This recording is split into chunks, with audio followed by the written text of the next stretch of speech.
Hello नमस्ते, मी रुपाली स्वागत करत आहे रुपास कॉर्नर या नव्या कोऱ्या यूट्यूब चॅनलमध्ये। रोज तोच नाश्ता करून कंटाळा आला असेल तर चला तर मग बनवूया रव्याचे आप्पे। झटपट आणि टेस्टी रेसिपी। सर्वात पहिल्यांदा 1 वाटी रवा आणि 1 वाटी ताक घेऊन रवा भिजवत 1 ते 2 तास ठेवून द्यायचा।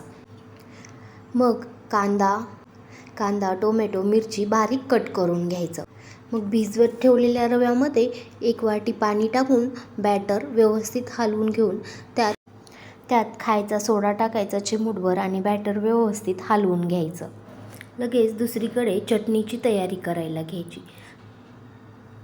चटणीमध्ये भाजलेले शेंगदाणे, हिरव्या मिरच्या, लसणाच्या पाकळ्या असेल तर कोथिंबीर आणि चवीनुसार मीठ टाकून मिक्सरमध्ये बारीक वाटून घ्यायचं। आणि मग कढईमध्ये तेल टाकून कढीपत्ता, जिरे, मोहरी टाकून फोडणी द्यायची आणि चटणी टाकून द्यायची। आपल्याला जशी कन्सिस्टन्सी पाहिजे त्यानुसार चटणी तुम्ही करू शकता।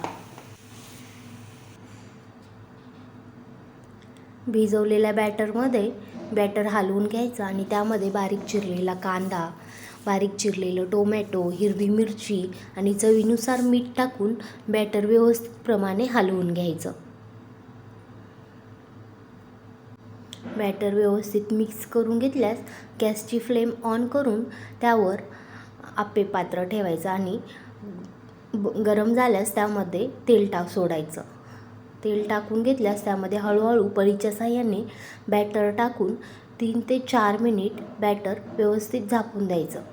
मीडियम फ्लेमवर 3 ते 4 मिनिट वाफवून घ्यायचं। मग आप्पे परतवून घ्यायचे आणि असंच 1 ते 2 मिनिट पुन्हा एकदा वाफवून घ्यायचं। मग काय तयार आपले आप्पे। एकदम झटपट आणि टेस्टी रेसिपी। लगेच तयार करायला घ्या।